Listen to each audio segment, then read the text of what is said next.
Hi friends, welcome back to my channel. మీరు కనుక నా ఛానల్ ఫస్ట్ టైం చూస్తున్నారా అయితే సబ్స్క్రైబ్ చేసుకోండి. అలాగే పక్కనే ఉన్న బెల్ ఐకాన్ని క్లిక్ చేసేయండి ఫ్రెండ్స్.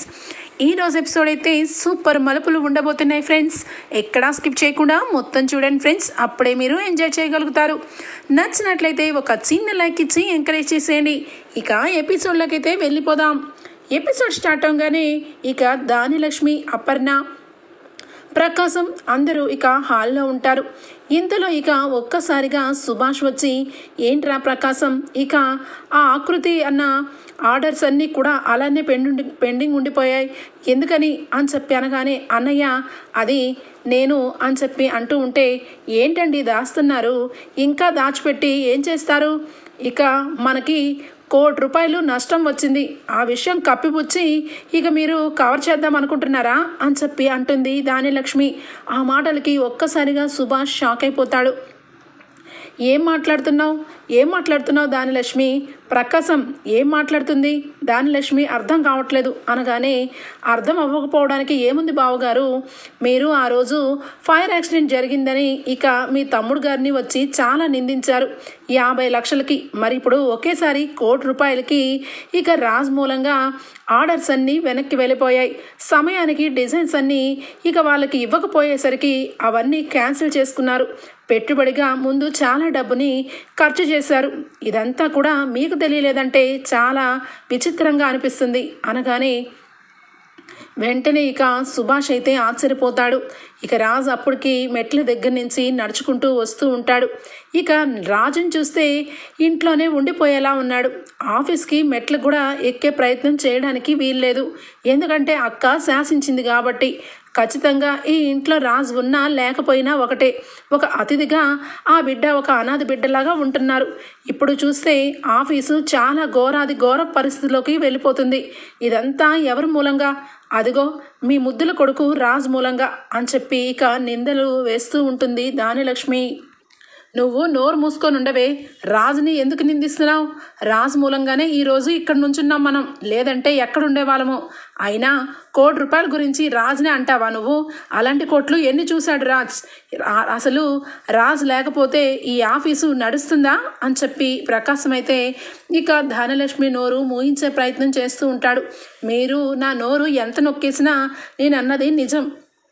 ఇప్పుడు రాను రాజు ఆ బిడ్డ తల్లి ఎవరో చెప్పట్లేదు, అలా అని చెప్పి ఇక ఆఫీసు మొహం చూడడానికి కూడా వీల్లేదు.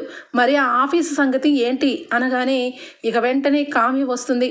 కావ్య వచ్చి, అత్తయ్య గారు అని చెప్పి అనగానే, ఏంటి సమయం దొరికితే చాలు వెంటనే సందులోంచి దూరిపోతావా, ఇక్కడ జరిగేది వేరు, నువ్వెందుకు వచ్చావు మధ్యలో అనగానే, ఇప్పుడు ఆయన గురించే కదా అత్తయ్య గారు మాట్లాడుతున్నారు అనగానే, అవును రాజు గురించే మాట్లాడుతున్నాను, అయితే నీకేంటి సంబంధం అనగానే, అదేంటి అత్తయ్య గారు అలా అంటారు, నా భర్త గురించి మాట్లాడేటప్పుడు నేను మాట్లాడకూడదా అనగానే, చెప్పమ్మా కావ్య ఏంటి అని చెప్పి అంటాడు సుభాష్.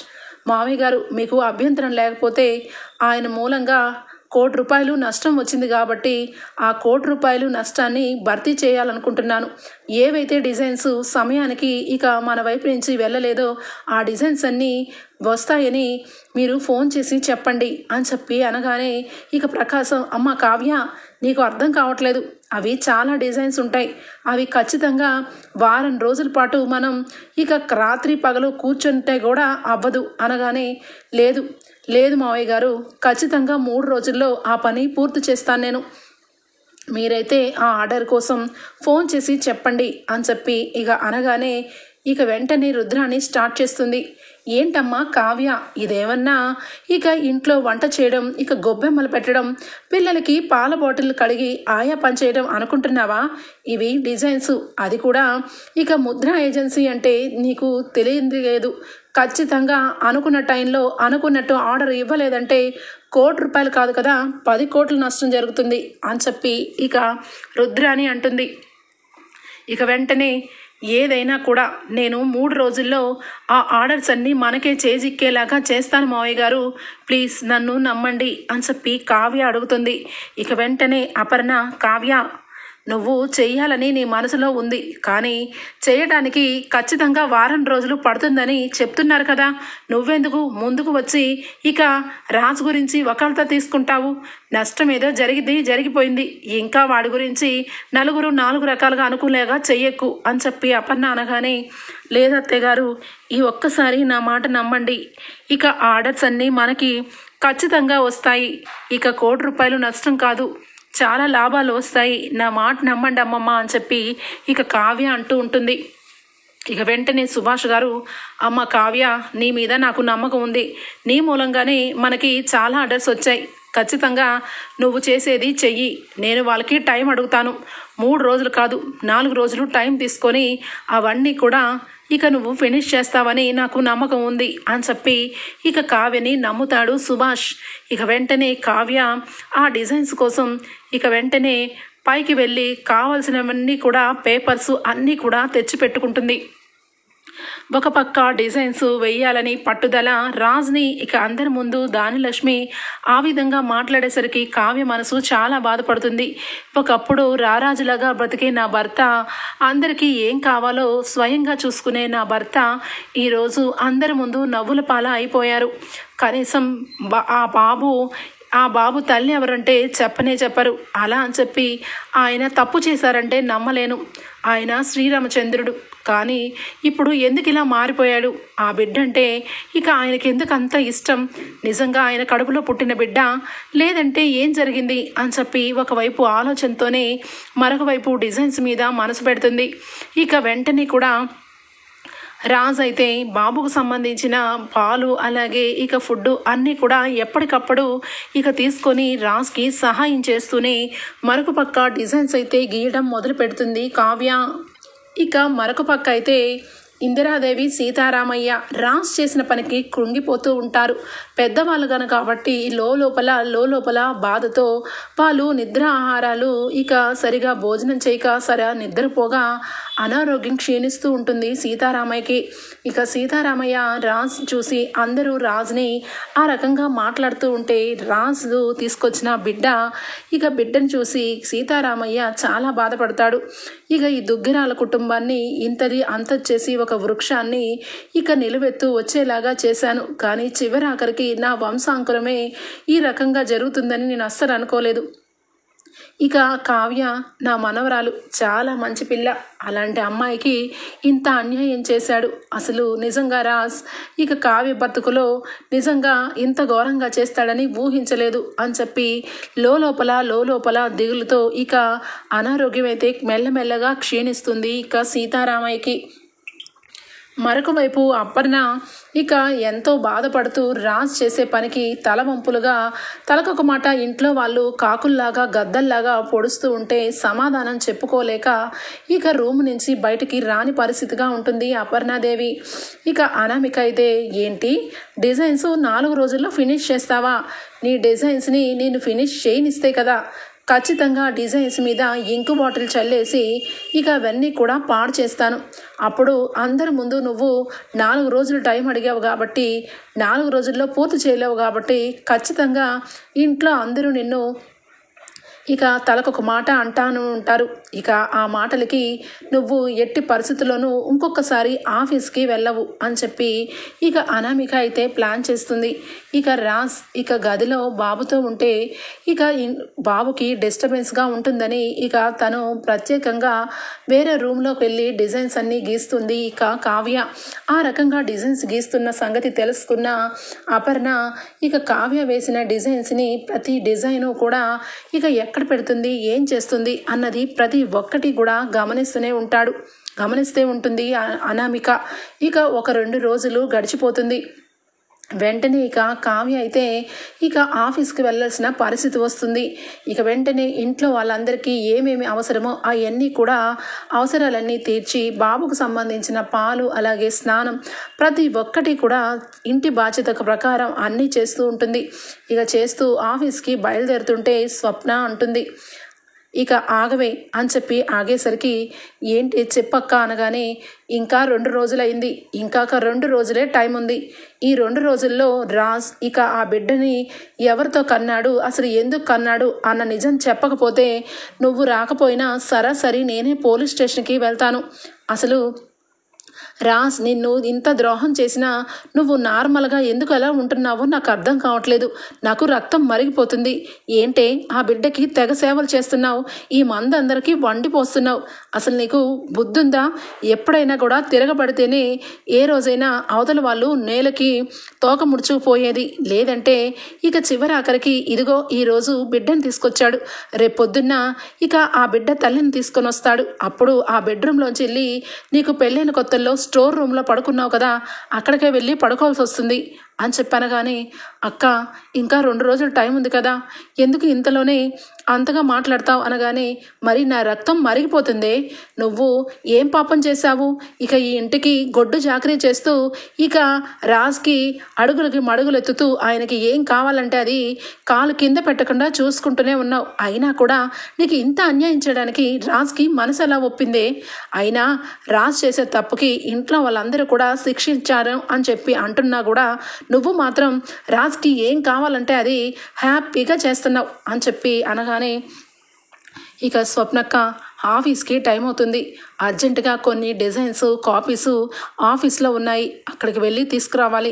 ఇక నేను వెళ్తానక్క అని చెప్పి ఇక స్వప్న దగ్గర నుంచి కావ్య వెళ్ళిపోతుంది.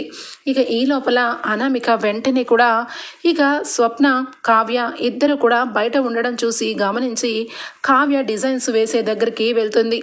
వెళ్ళి ఇక డిజైన్స్ అన్నిటి మీద ఇంకు బాటిల్తో ఇక అన్నీ కూడా చల్లేస్తుంది. ఇక చాలా డిజైన్స్ని పాడు చేసేసి ఇక యథాస్థానంగా లోపలికి పెట్టేస్తుంది. కొన్ని అయితే ఏకంగా మాయం చేస్తుంది. ఇక అనామిక ఆ రకంగా చేసి ఇక బెమ్మటే బయటికి వచ్చేయడం గమనిస్తుంది. ఇక అక్కడే ఉన్న రుద్రాణి ఏంటి అనామిక ఆ రూమ్లోంచి వస్తున్నావేంటి అనగానే అయ్యో ఆంటీ తర్వాత చెప్తాను, ముందు ఇక్కడి నుంచి పదండి అని చెప్పి ఇక వెంటనే బయటకు తీసుకొస్తుంది. ఇక వెంటనే బయటకు తీసుకురాగానే రుద్రాణి ఏంటి అనామిక ఏమైంది, ఏమైనా సీక్రెటా అనగానే అయ్యో సీక్రెట్ ఏంటి, అంతకంటే ఎక్కువే. ఈరోజు కావ్య ఇక చాలా గర్వంగా నా భర్తని ఇన్ని మాటలు అనేస్తారా అని చెప్పి ఇక తెగ ఓవరాక్షన్గా 4 రోజులు టైం అడిగి డిజైన్స్ గీయడం స్టార్ట్ చేసింది కదా, ఆ డిజైన్స్ అన్నీ కూడా పాడు చేశాను.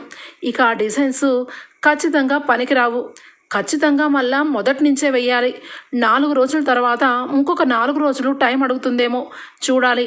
అందరి ముందు ఇక ఆ రకంగా గర్వంగా పోయి టైం అడిగింది కాబట్టి అందరి ముందు చీవట్లు పడాలని ఆ డిజైన్స్ అన్నీ పాడు చేసేస్తానంటీ అని చెప్పి చెప్తుంది. ఇక వెంటనే ఇక రుద్రాని చాలా మంచి పని చేస్తావు. అసలు అనామిక నిన్ను చూస్తుంటే నాకు నేనే అద్దంలో చూసుకుంటున్నట్టు అనిపిస్తుంది. నిజానికి నువ్వు అసలు ఈ ఇంటికి ఎందుకు వచ్చావు అనగానే అదేంటంటే అలా మాట్లాడతారు, పెళ్లి చేసుకొని ప్రేమించి పెళ్లి చేసుకొని ఇక్కడికి వచ్చాను, కానీ ఇక్కడికి వచ్చినాక అర్థమైంది అంతా పెత్తనం ఆ కావ్యదని. అలాంటప్పుడు ఇక నా జాగ్రత్తల్లో నేను ఉండడం నేర్చుకుంటున్నాను అంతే అని చెప్పి అనగానే సరే అని చెప్పి అక్కడి నుంచి అనామిక వెళ్ళిపోతుంది. రుద్రాని మాత్రం ఇక అనామిక వంక చూస్తూ ఈ అనామిక చెప్పేవన్నీ నిజాలేనా? అసలు అనామిక మొహం చూస్తుంటే చాలా సాఫ్ట్గా అనిపిస్తుంది, కానీ చేసే పనులన్నీ చాలా డేంజరస్గా చేస్తుంది. ఇక అనామికను కూడా ఒక కన్ను వేయాలి, లేదంటే ఎప్పటికప్పుడు నా సంగతి కూడా చూస్తుంది అని చెప్పి ఇక రుద్రాని అనుకుంటుంది. ఇక వాళ్ళిద్దరూ ఆ రకంగా మాట్లాడుకోవటం ఇక వినదు కానీ అటువైపుగా వెళ్ళిపోతుంది ఇక స్వప్న. అమ్మో బాబోయ్ ఇదేంటి ఇటు నుంచి వెళ్తుంది, కొంపతీసి ఇక అనామిక మాటలు నా మాటలు వినేసిందా ఏంటి అని చెప్పి భయపడుతూ లేదులే ఖచ్చితంగా వింటే మొహం మీదే వచ్చి లెఫ్ట్ అండ్ రైట్ ఇస్తుంది, ఇది కావ్య టైపు కాదు స్వప్న ఇక మాటల యుద్ధమే మొదలు పెడుతుంది అంటే వెళ్ళలేదన్నమాట అని చెప్పి ఇక ధైర్యం తెచ్చుకుంటుంది దానిలక్ష్మి. ఇంతలో కావ్య ఆఫీస్కి వెళ్తుంది. ఇక ఆఫీస్కి వెళ్ళి అన్ని ఫైల్స్ అన్ని చోట్ల తను అంతకుముందు వేసిన డిజైన్స్ అన్నీ కూడా కాపీస్ అన్నీ కూడా తీసుకొని పెట్టుకుంటుంది. ఇక ఒక్కసారిగా అన్నీ వెతుకుతున్న క్రమంలో ఇక డైరీ కిందకి పడిపోతుంది. ఇక అది రాజ్ డైరీ కింద పడిన వెంటనే ఇది కరెక్ట్ కాదు, ఈ డైరీ చూడాలనుకున్నా అది తప్పు, ఎందుకంటే ఖచ్చితంగా ఆయన సీక్రెట్స్ ఏవైనా రాసుకుంటారు, అది ఆయన పర్మిషన్ లేకుండా నేను చూడకూడదు అని చెప్పి ఇక వెంటనే కబోర్డ్లో పెట్టేసిన తర్వాత తను ఫైల్స్ అన్నీ చెక్ చేసుకుంటూ ఇక ఉన్న పలంగా అన్నీ కూడా ఒకటి తర్వాత ఒకటి ఇక పెట్టుకుంటూ ఉంటే ఈ లోపల ఇంటి నుంచి ఫోన్ వస్తుంది. ఇక ఎవరా అని చెప్పి ఫోన్ లిఫ్ట్ చేసేసరికి ఇక వెంటనే కూడా కళ్యాణ్ అయితే వదిన ఇక తాతయ్యకి అస్సలు ఒంట్లో బాగాలేదు, ఇక హాస్పిటల్కి తీసుకెళ్లాలని అనుకుంటున్నారు. అప్పుడులాగే కళ్ళు తిరిగి పడిపోతే హాస్పిటల్ నుంచి ఇక డాక్టర్ అయితే వచ్చారు అని చెప్పి చెప్పడంతో ఒక్కసారిగా షాక్ అయిపోతుంది కావ్య.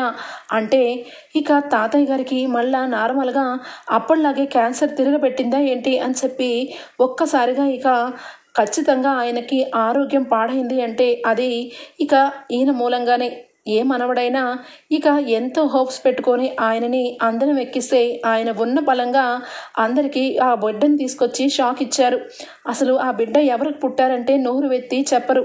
ఎంతైనా పెద్దవాళ్ళు వాళ్ళు మనసులోనే ఇక ఆరోగ్యాన్ని క్షీణించుకునేలాగా చేస్తున్నారు అని చెప్పి ఇక ఫాస్ట్గా బయలుదేరే టయానికి ఒక్కసారిగా కావ్యకి ఆలోచన వస్తుంది. ఆయన నోరు విప్పి నిజం చెప్పనంటున్నారు. చివరాఖరికి నాకు డైవర్స్ ఇచ్చి పంపిస్తానని కూడా అంటున్నారు. అంతేగాని నిజం మాత్రం బయట పెట్టనంటున్నారు. అంటే అది ఎంత భయంకరమైన నిజం. ఈయనకి కొడుకని చెప్పారు, మరి అలాంటప్పుడు ఆ బిడ్డ తల్లి అని కూడా ఈజీగా చెప్పొచ్చు కదా, కానీ ఎక్కడో ఏదో మతలబుంది అని చెప్పి వెంటనే ఇక వెనక్కి వచ్చి ఇక డోర్ని క్లోజ్ చేసి డైరీని చదువుతుంది కావ్య. డైరీని ఇంకా చదివేసరికి ఇక వీళ్ళ పెళ్లి రోజు ముందు నుంచి డైరీలో రాసి పెట్టుకున్న మ్యాటర్ అంతా కూడా చదివి ఒక్కసారిగా షాక్ అయిపోతుంది కావ్య. ఆ బిడ్డ అసలు తండ్రి తల్లి అందరూ ఎవరన్నది క్లియర్గా అందులో రాసి పెట్టి ఉంటుంది. ఇక రాజ్ ఆ రకంగా ఆ బిడ్డ గురించి ఏవైతే తను తండ్రి అని చెప్పి చెప్పుకున్నాడో అదంతా పచ్చి అబద్ధమని ఇక నిర్ధారణ అయిపోతుంది ఇక కావ్యకి. ఇక కావ్య వెంటనే కూడా ఆ డైరీని ఇక క్లోజ్ చేసి ఇక బ్యాగ్లో పెట్టుకొని ఇక చాలా బాధపడుతుంది. అసలు నిజంగా ఆ బిడ్డ ఎవరికి పుట్టారో తెలిస్తే నిజంగా ఇంట్లో వాళ్ళందరికీ ఇక ఏమైపోతారు. చివరాఖరికి ఇక ఈయన బిడ్డ అంటేనే ఇంట్లో అందరూ కూడా ఇష్టం వచ్చినట్టుగా రోజుకొక రకంగా ఆయన్ని కృంగదీశారు. అలాంటిది నిజం తెలిస్తే కుటుంబం తట్టుకోగలదా అని చెప్పి బాధపడుతుంది కావ్య. ఇక వెంటనే ఆ డైరీని పెట్టుకొని ఇక వెంటనే ఇంటికి తిరిగి వస్తుంది. ఇంటికి తిరిగి వచ్చేసరికి అప్పటికే డాక్టర్ వచ్చి ఇక ఇంట్లో వాళ్ళకి అపర్ణకి సుభాష్కి అందరికీ కూడా చెప్తారు. ఇక ఆయనకి ఇక వయసు సహకరించట్లేదు. ఆయనకి బ్లడ్ క్యాన్సర్ మూలంగా ఆల్రెడీ కీమోథెరపీలు 2-3 జరిగేసరికి ఆయన ఒళ్ళు ఇంకా పూర్వకాలం మనిషి కాబట్టి అంత స్టాండ్గా ఉన్నాడు. కానీ ఆయన మనసులో ఏదో ఇక చాలా బాధ ఉంది. ఆ బాధ తీర్చితే ఆయనకి ట్రీట్మెంట్ కూడా అవసరం లేదు. తన మనసులో చాలా స్ట్రెస్ ఫీల్ అవుతున్నారు అని చెప్పి డాక్టర్ చెప్తారు. ఇక చెప్పేసరికి ఇక అపర్ణ వెంటనే కూడా ఇక ఖచ్చితంగా రాజ్ గురించే ఈ రకంగా బాధపడుతున్నాడు, లేదంటే ఇక ఖచ్చితంగా మావయ్య గారు స్ట్రాంగ్గానే ఉండేవారు. కళ్యాణ్ పెళ్ళప్పుడు అన్ని పెళ్లి పనుల్లో కూడా ఆయన ఒక్కరోజు కూడా కళ్ళు తిరిగి పడిపోలేదు. కానీ ఇప్పుడు ఈ రకంగా ఇలా జరిగింది అంటే అది కేవలం రాజ్ మూలంగా ఇక పెద్దవాళ్ళకి అనారోగ్య పాలు అవుతున్నారు అని చెప్పి బాధపడుతుంది. ఇక వెంటనే కూడా కావ్య రాజ్ దగ్గరికి వస్తుంది. రాజ్ అయితే చాలా బాధపడుతూ ఉంటాడు. ఆ బాధలో కూడా ఇక ఆ బిడ్డను చూసుకుంటూ పాలు అన్నీ అలాగే ఇస్తూ ఉంటే కావ్య రాజును చూసి చాలా బాధపడుతుంది. ఇక అనవసరంగా ఈయనని చాలా మాటలు అందరూ అన్నారు, కానీ ఆయన ఆ మాటలన్నీ పట్టించుకోకుండా ఆయన చేసేది 100% కరెక్టు. ఆ బిడ్డకి నిజంగానే తండ్రి స్థానంలో ఉన్నందుకే ఇక రక్తం పంచుకున్న నా బిడ్డ అని చెప్పి అందరి ముందు ఈ మాట చెప్పారు. నిజానికి ఆయన రక్తం పంచుకొని పుట్టిన బిడ్డే ఈ బిడ్డ అని చెప్పి ఇక దగ్గరికి వస్తుంది. ఆ బిడ్డ మొహం తదేకంగా చూస్తుంది. ఆ బిడ్డ అమాయకంగా నిద్రపోతూ ఉంటే ఇక వెంటనే లోపల కళ్ళు వెంట నీళ్లు కారిపోతూ ఉంటాయి కావ్యకి. ఇక వెంటనే కావ్య ఆ రకంగా కళ్ళు వెంట నీళ్లు పెట్టుకొని చూస్తూ ఉంటే రాజ్ అయితే వెంటనే వచ్చి, ఏంటి కళావతి, ఏం చేస్తున్నావు అని చెప్పి దగ్గరికి వస్తాడు. ఇక వెంటనే కళ్ళు వెంట నీళ్ళని తుడుచుకొని, ఏంటండి మీరు చేసేదేంటి, కనీసం ఇప్పటికైనా నిజం చెప్పరా అని చెప్పి అనగానే, చూడు కళావతి, నువ్వు ఎన్నిసార్లు అడిగినా నా వైపు నుంచి సమాధానం రాదు. ఇక నిజానికి ఇక ఆ బిడ్డ గురించి నువ్వు ఇక తల్లి గురించి మర్చిపోతే చాలా మంచిది. వాడికి అమ్మ అయినా నాన్న అయినా నేనే అని చెప్పి మళ్ళీ అదే మాట చెప్తాడు. ఇక ఒకవైపు తాతయ్య గారి ఆరోగ్యం చాలా ఇక ఆరోగ్యం మొత్తం కూడా పాడైపోతూ ఉంది. అది ఎవరి కోసం మీకు తెలుసా అనగానే, ఇక వెంటనే రాజ్ తెలుసు అని చెప్పి అంటాడు. ఏం తెలుసండి మీకు?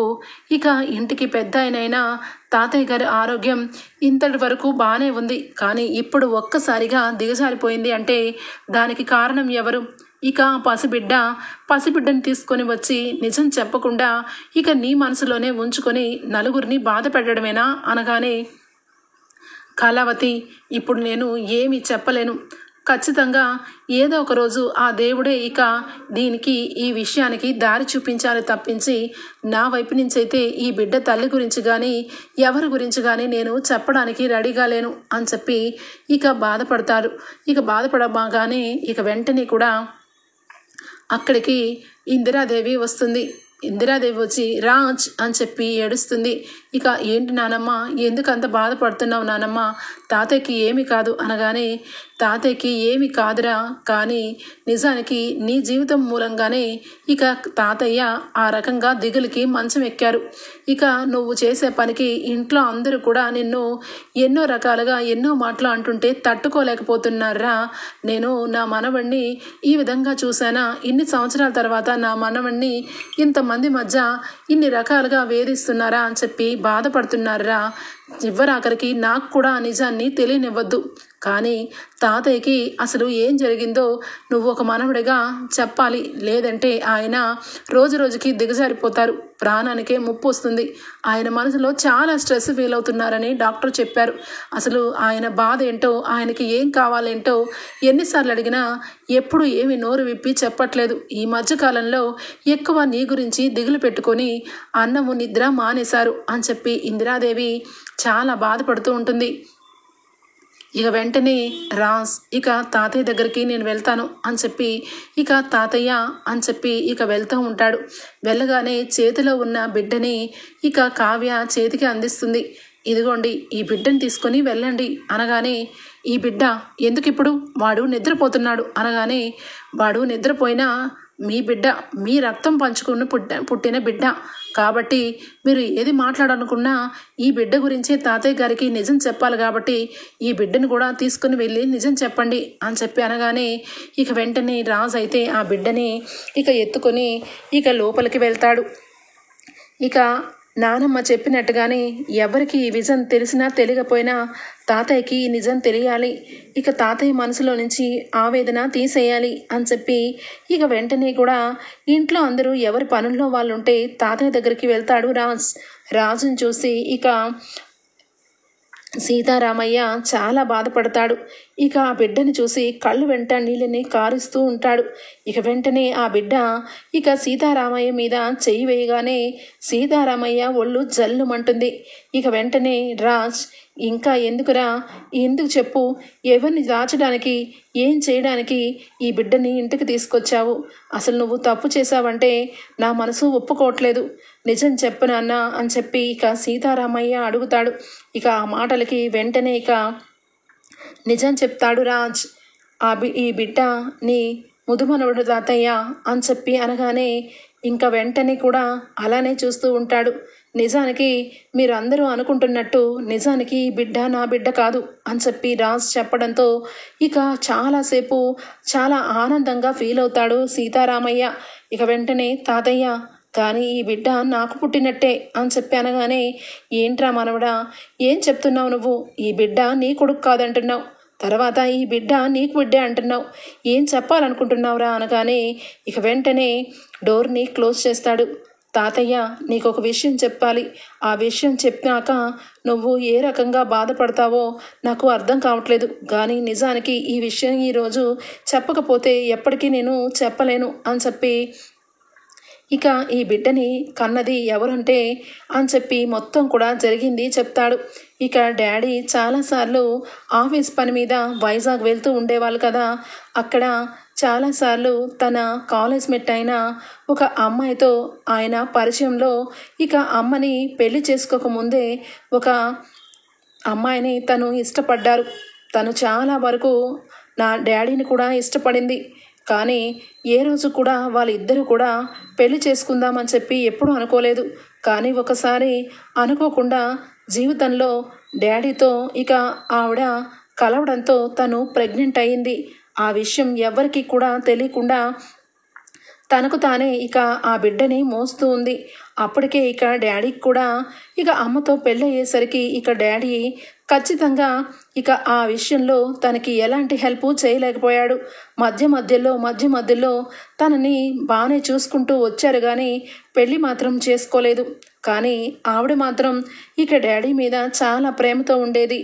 ఇక బిడ్డని జన్మనిచ్చి ఇక ఆ బిడ్డని పెంచి పోషించుకుంటాను, ఇక నీ జోలికి రాను, నువ్వు హ్యాపీగా నీ కొడుకుతో నీ జీవితంలో నువ్వు ముందుకు వెళ్ళని చెప్పి డాడీకి ధైర్యం చెప్పి అక్కడి నుంచి ఇక తను ఫారెన్ వెళ్ళిపోయింది. ఆ ఫారెన్లో ఆ బిడ్డని పెరిగి పెద్దవాడిని చేసింది. ఇక వాడికి పెళ్లి చేసి ప్రయోజకుడిని చేసి ఇక ఒక అమ్మాయినిచ్చి మంచి పెళ్లి చేసి వాళ్ళిద్దరికీ రీసెంట్గా పెళ్లి జరిగింది. వాళ్ళు హ్యాపీగానే ఉండేవాళ్ళు. ఇక ఒకరోజు ఇక బాబు వల్ల అమ్మ నాన్న ఇద్దరు కూడా ఈ మధ్యకాలంలోనే ఇక కాలం కలిసిరాక వాళ్ళ ఆరోగ్యం క్షీణించి ఇక చనిపోయారు. వాళ్ళిద్దరూ చనిపోతే ఆ పసిబిడ్డ ఇక తల్లిదండ్రులు లేని అనాథ అయిపోయాడు అని చెప్పి ఆ బిడ్డ ఇదిగో నా చేతిలో ఉన్న ఈ బిడ్డే తాతయ్య అని చెప్పి అనగానే సీతారామయ్య జరిగిందంతా కూడా వింటూ ఒక్కసారిగా సుభాష్ వెనకాల ఇంత చీకటి కోణం దాగి ఉందా అని చెప్పి ఆశ్చర్యపోతాడు. ఇక వెంటనే మరి ఈ బిడ్డని నీ బిడ్డని చెప్పి తీసుకొచ్చావు, మరి నీ బంగారు లాంటి భవిష్యత్తు మీద ఇంట్లో అందరూ కూడా తలకొక మాట అంటున్నారు కదరా రాజ్, మరి నీ జీవితాన్ని పణంగా పెట్టావా మీ నాన్న గురించి అని చెప్పి ఈ సీతారామయ్య అనగానే తాతయ్య నా గురించి ఎవరు ఏమనుకున్నా పర్వాలేదు, ఎందుకంటే నా భార్య నన్ను అర్థం చేసుకుంటుంది. ఇప్పుడు ఈ బిడ్డని నేను తెచ్చానని అందరికీ కూడా నా మీద చాలా కోపం వచ్చింది.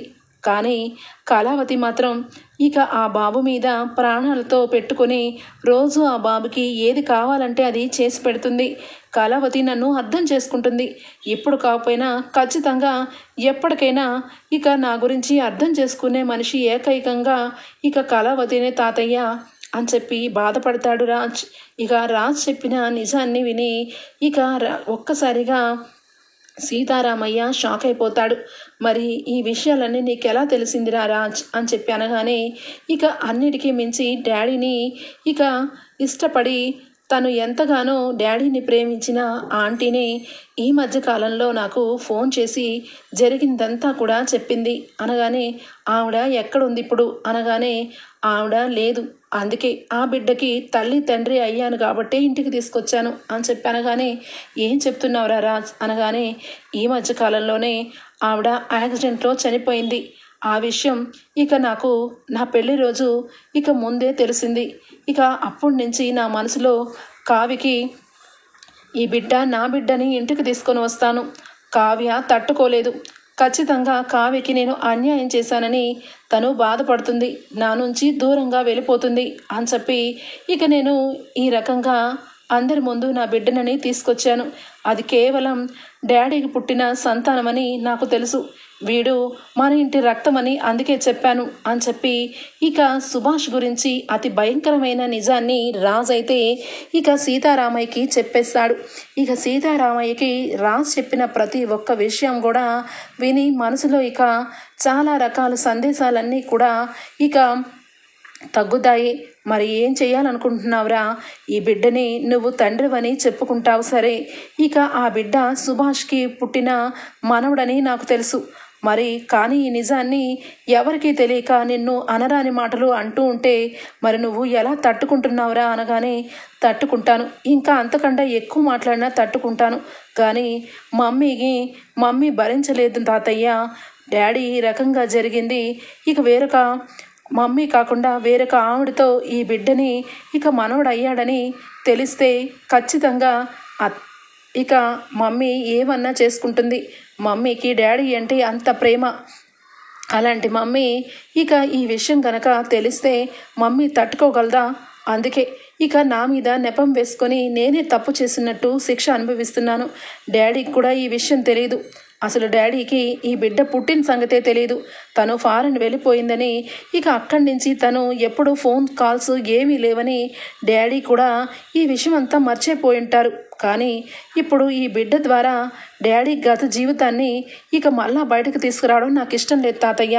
అందుకే ఇక ఇంటికి పెద్దవాడివి కాబట్టి ఖచ్చితంగా నీకు నేను ఈ విషయం చెప్తున్నాను. ఈ విషయం గురించి నువ్వు ఎక్కువగా ఆలోచించుకోవద్దు. ఖచ్చితంగా ఈరోజు నన్ను అందరూ నిందించినా రేపటి రోజు కళావతి నన్ను అర్థం చేసుకుంటుంది అని చెప్పి ఇక విషయం అయితే సీతారామయ్యకి చెప్పేస్తాడు. కావ్యకు కూడా ఇక డైరీ ద్వారా మొత్తం కూడా తెలిసిపోతుంది కాబట్టి కావ్య కూడా రాజుని ఒక్క మాట కూడా నిలదీసి అడగదు. ఖచ్చితంగా ఆయనంతలా ఆయనే ఏదో ఒకరోజు ఈ విషయం నా ముందు చెప్తారు. ఇక అప్పుడు నేను ఆయన కలిసి ఇక ఈ విషయానికి ఒక పరిష్కార మార్గం ఆలోచిస్తాం. అప్పటి వరకు ఈ బిడ్డ నా బిడ్డే అని చెప్పి ఆ బిడ్డని ఇక అన్ని విషయాలు రాజుతో చేయిస్తూ మీరు భోజనం పెట్టండి, మీరు ఇలా స్నానం చేయించండి అని చెప్పి అంటున్నట్టుగా ఉన్న కావ్య ఆ బిడ్డని కుండల మీద వేసుకొని నిద్రపుస్తూ ఉంటుంది. రాజు తిరిగి వచ్చేసరికి రాజుకి ఆశ్చర్యం వేస్తుంది. ఇక వెంటనే రాజు మెడలో గొలుసుని ఆ బాబుకు వేసి, చాలా బాగున్నావురా, నీ పేరు ఏం పెట్టాలి? ఈ దుగ్గరాల వంశానికి ఇక నువ్వు ఒక ముద్దుల మనవడివి కదా, ఇక నీకు ఏం పేరు పెట్టాలి అని చెప్పి చాలా ముద్దు చేస్తూ ఉంటుంది కావ్య. ఇక అది విని రాజ్ ఒక్కసారిగా షాక్ అయిపోతాడు. ఓకే ఫ్రెండ్స్, రాబోయే ఎపిసోడ్స్లో ఖచ్చితంగా జరుగుతుంది ఫ్రెండ్స్. మీకు కనుక నచ్చినట్లయితే ఒక చిన్న లైక్ ఇచ్చి ఇక ఎంకరేజ్ చేసేయండి. Take care, bye.